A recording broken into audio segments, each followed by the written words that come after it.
Hello అండి. నమస్తే. Chicken pakoda చేస్తున్నాము. మీకు కూడా చూపించాలనుకున్నానండి. 3 కేజీస్ చికెన్ అండి ఇది. దాంట్లో ఉప్పు, కారం, పసుపు కొద్దిగానే వేసి కలుపుతున్నానండి. మొత్తం ఒకేసారి వేయడం లేదు. మనం ఫ్రిడ్జ్‌లో మ్యాగ్నేట్ చేస్తాం కదా! అప్పుడు మళ్ళీ వేసుకోవాలి. సరిపడా చూసి వేసుకోవాలి. నిమ్మరసం కూడా వేసి కలుపుతున్నాను. బాగా కలపాలి. ఇలా కలపడం వల్ల ముక్క జ్యూసీగా ఉంటుంది.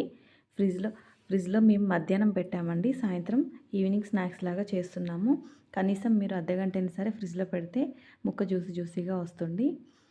ఫ్రిడ్జ్‌లోంచి తీసిన తర్వాత ఉప్పు, కారం, పసుపు, కార్న్‌ఫ్లోర్ ఇంకా చికెన్ మసాలా కూడా వేసుకున్నాము. పచ్చిమిర్చి అయితే సన్నగా కట్ చేసుకొని వేసుకోవాలి. కరివేపాకు కూడా కొంచెం వేసుకోవాలి. ఇవన్నీ వేసి బాగా కలుపుకోవాలి ముక్కలకు పట్టేంత వరకు. ఉప్పు, కారం మీరు తినేదాన్ని బట్టి చూసి వేసుకోండి. ఆయిల్ వేడెక్కాక దాంట్లో ఒక్కొక్క ముక్కగా తీసి వేయండి.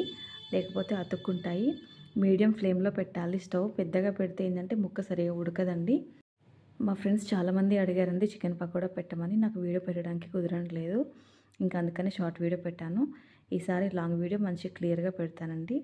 టేస్ట్ అయితే చాలా బాగున్నాయండి. మీరు కూడా ట్రై చేయండి.